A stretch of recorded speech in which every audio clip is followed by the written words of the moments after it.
Welcome to Health Break by UPMC Health Plan, your quick guide to health, wellness, and how to make the most of your health insurance plan. I'm your host, Dr. Camille Clark-Smith. I help to oversee the quality of the plans and programs we offer at UPMC Health Plan. And I'm your co-host, Angelo Bartik. I'm a health coach who works with our members on making healthy lifestyle habits and setting goals. This is your Health Break.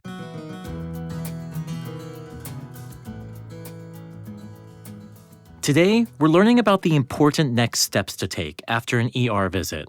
And here to discuss them with us is Rebecca Ballentine. Rebecca, thank you so much for spending some time with us today. Thank you for having me. Happy to be here.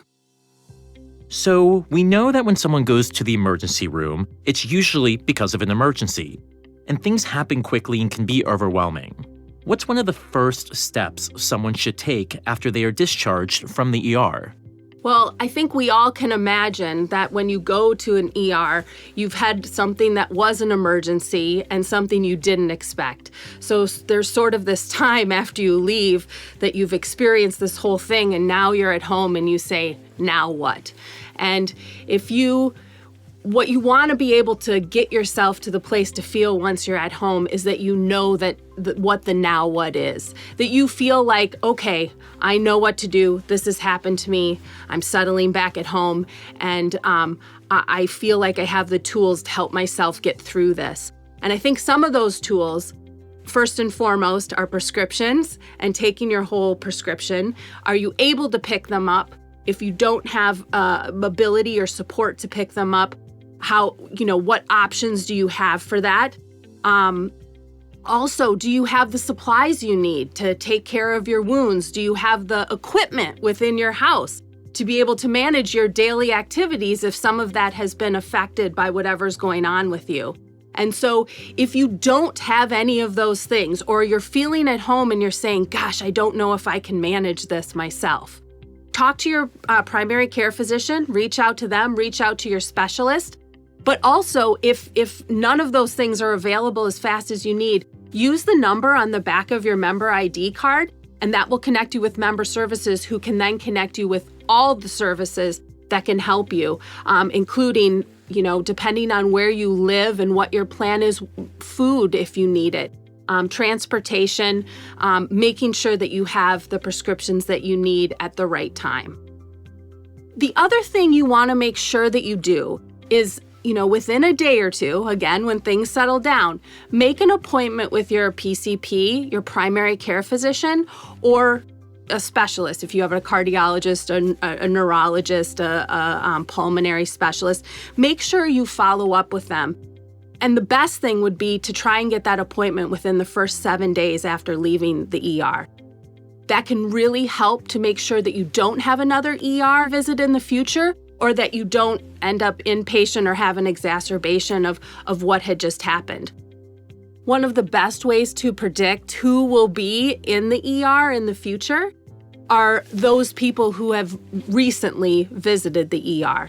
And so having a recent ER visit just puts you at risk for having that sort of incident again. Why is it important to avoid having another trip to the ER? Well, as overwhelming as it is to go to the ER the first time, I think it's pretty devastating to be like, oh, here I am back again.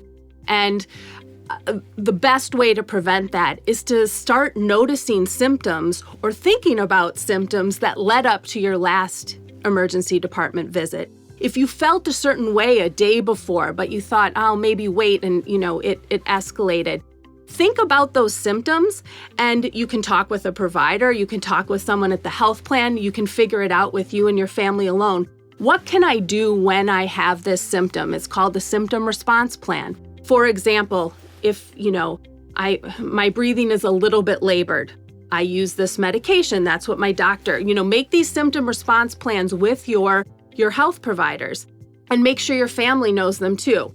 If I'm feeling a little more out of breath, I'm going to call the primary care physician and see if they can see me today. And, make sure that based on severity, you know exactly what you can do that can prevent the exacerbation to the point where then you have to go to the ER again.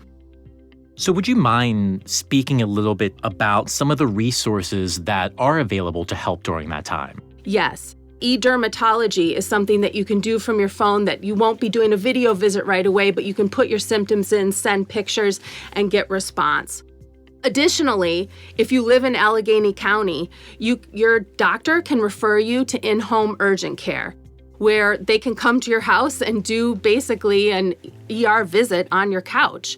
And so that's a really nice resource for people that don't want to have to travel back and go in. Also, for those people who have COPD or heart failure, there is a program called Connected Care where you can have monitoring from your phone at home with connection to nurses that will follow you for a number of days after an ED visit, and your doctor can connect you with those as well. Thank you, Rebecca, for those great resources. We'll make sure to include the links in our show notes. Thank you so much for taking a health break with us and discussing the important next steps to take after an ER visit. Thanks for having me. Keep this information in mind for when you think you might need to go to the ER or after an ER visit.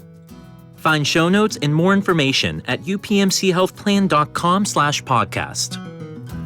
Join us as we continue exploring health, wellness, and how to make the most of your health insurance plan in the next episode of Health Break. This podcast is for informational and educational purposes. It is not medical care or advice.